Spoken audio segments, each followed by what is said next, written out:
प्रिय भक्तों, जय श्री राम। आज हम सुनाएंगे गीता प्रेस गोरखपुर कल्याण से प्रकाशित भक्त मालंक से सच्ची कथा, भक्त हरि नारायण जी की कथा। महाराष्ट्र प्रांत में हरि नारायण जी का जन्म हुआ था। इनका जन्म का नाम नीरा जी था।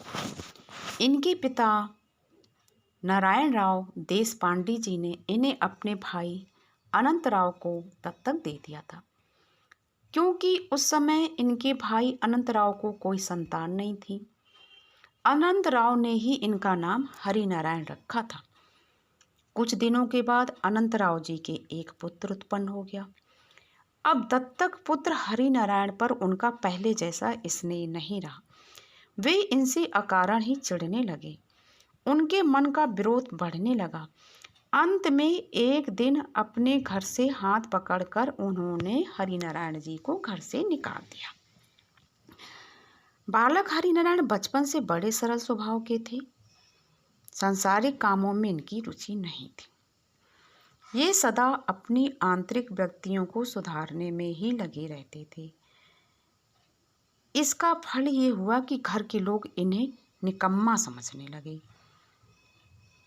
अनंतराव द्वारा निकाल दिए जाने पर ये अपने पिता के घर आए। अब इनके खुद के पिता ने भी इनका तिरस्कार किया। भक्तों, ये है संसार के संबंध। और पिता ने कहा कि वन में चले जाओ, किंतु इनकी माता ने इन्हें समझाया, बेटा तुम पिता की बात का बुरा मत मानो। ये संसार ऐसा ही है। सभी लोग दुखपूर्ण विषयों में फंसे हैं। पाप पुण्य का कोई इन्हें विचार नहीं है। सच्चा सुख तो शांति में है, और शांति इस संसार के विषयों में उपराम हो जाने पर मिलती है।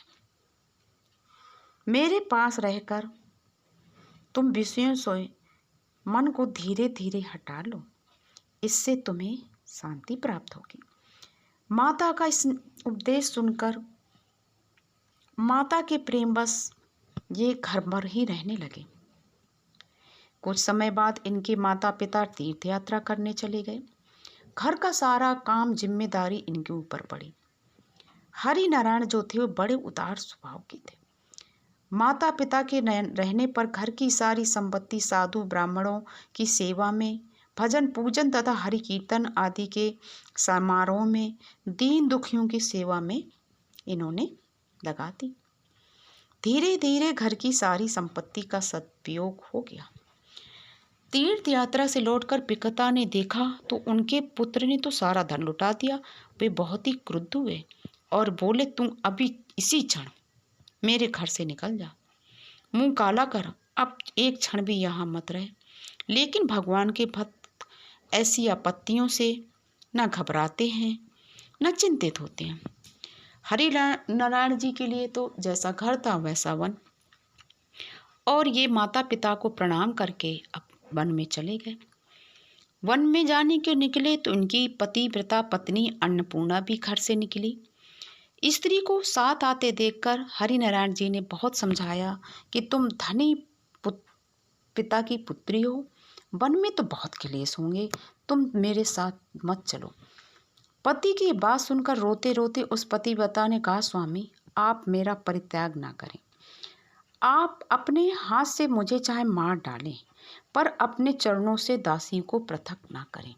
आपका वियोग मुझसे सहा नहीं जाएगा। सुख दुख तो प्रारब्ध के भोग हैं। मैं आपकी अर्धांगिनी हूँ। आपके सुख में मुझे सुख है और आपके दुख में मेरा भी हिस्सा है। स्त्री के लिए पति को छोड़कर और कोई गति नहीं है।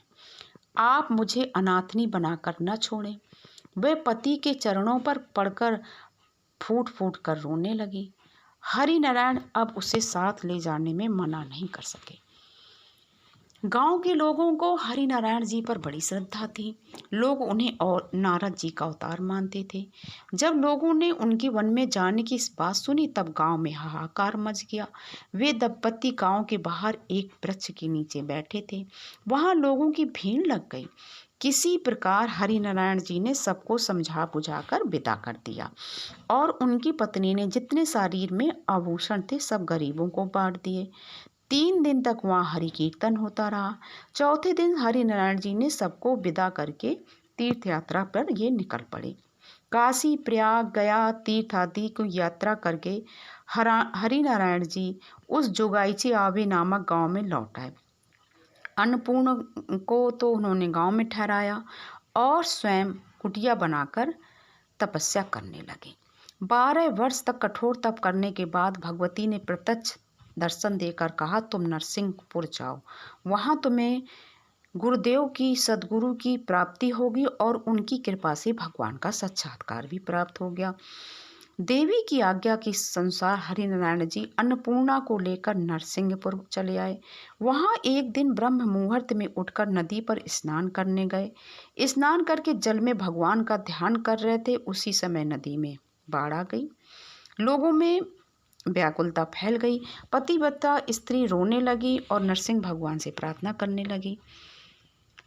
इधर जल में खड़े हरिनारायण जी को कुछ पता ही नहीं चला, वो इतने तल्लीन थे। उनके ऊपर कब नदी आई, कब धारा उमड़ी, उसी समय वहाँ जल में ही देवर्षि नारद जी पधारे। भगवान के नाम का मधुर कीर्तन करके देवर्षि जी ने हरिनारायण जी को सावधान किया कि उन्हें परम तत्व का उपदेश देकर वे चले गए। 7 दिनों के बाद बाढ़ का पानी उतरा। 8वें दिन जब जल उतर गया तब गांव के लोग हरिनारायण जी का शरीर ढूंढ निकालने के लिए वहां आए। हरिनारायण जी तो भगवान के उस मंदिर में जो 7 दिन तक जल में डूबा रहा, भगवान के सामने हाथ में बीड़ा और करताल लिए भगवान नाम का कीर्तन कर रहे थे। उनके नेत्रों से आंसू की धारा बह रही थी। लोगों को बड़ा आश्चर्य हुआ।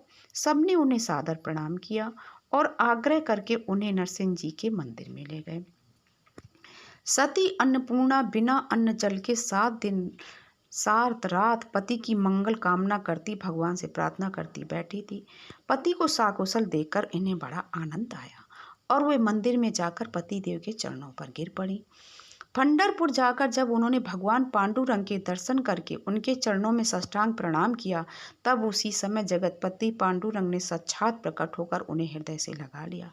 भगवान ने कहा, तुम्हारी वारी मुझे पूर्ण रूप से मिल चुकी। अब मैं हरिशयनी तथा प्रबोधिनी एकादशी को स्वयं तुम्हारे पास आ जाया करूँगा। उसी समय से हरिनारायण जी हर एकादशी को घर पर एकादशी का महोत्सव करने लगे। यानी भगवान पंढरपुर में भगवान विट्ठल ने इनको दर्शन दिए। हरिनारायण जी ने शेषाद्री, सेतुबंध, रामेश्वर आदि दक्षिण के तीर्थों की यात्रा भी की। उनके परम धाम पधारने की सूचना उन्होंने पहले ही दे दी थी। सती अन्नपूर्णा ने पति के भावी वियोग से व्याकुल होकर पति की आज्ञा लेकर पहले ही नश्वर शरीर छोड़ दिया। जब इनको पत्नी को पता चला कि मेरे पति परम धाम जाने वाले हैं, तो उन्होंने अपने शरीर का पहले ही त्याग कर दिया। भक्त हरिनारायण बनवैड़ी ग्राम में आए। वहाँ उनको गंगा स्नान करने की इच्छा हुई। तो भगवती, देखिए भक्त की महिमा, भगवती भागीरथी ने स्वयं प्रकट होकर भक्त की इच्छा पूर्ण की। स्नान, तर्पण, देवार्चना आदि करके गीता में वर्णित योगासन से बैठकर प्राणों को भ्रू मध्य में संयमित करके साके संवत 1647 में हरिनारायण जी समाधि में स्थित हो गए। उनके शरीर से दिव्य तेज निकलने लगा और वह ब्रह्मलीन हो गए। भक्तों, ये सच्ची कथाएं हैं और ये भक्तों की कथाएं। देखिए, भगवान भक्तों को अपने दर्शन देते हैं। बस ये है कि हमारे मन में संसार नहीं होना चाहिए, मन केवल भगवान में लगना चाहिए और शरीर से सांसारिक कर्म करते हुए। ये सच्ची कथाएं, इन्हें आप सुने और सबको सुनवाएं ताकि सबके हृदय में भगवान की भक्ति आए। बोलिए श्री कृष्ण भगवान की जय। बोलो विट्ठल भगवान की जय। श्री कृष्ण गोविंद मोहन मुरारे, हे नाथ नारायण वासुदेवा। श्री कृष्णाय वासुदेवाय, हरे परमात्मने प्रणत क्लेश नाशाय तू, गोविंदाय नमो नमः। श्री कृष्णाय वासुदेवाय, हरे परमात्मने प्रणत क्लेशनाशाय तु गोविंदाय नमो नमः। श्री कृष्णाय नमः।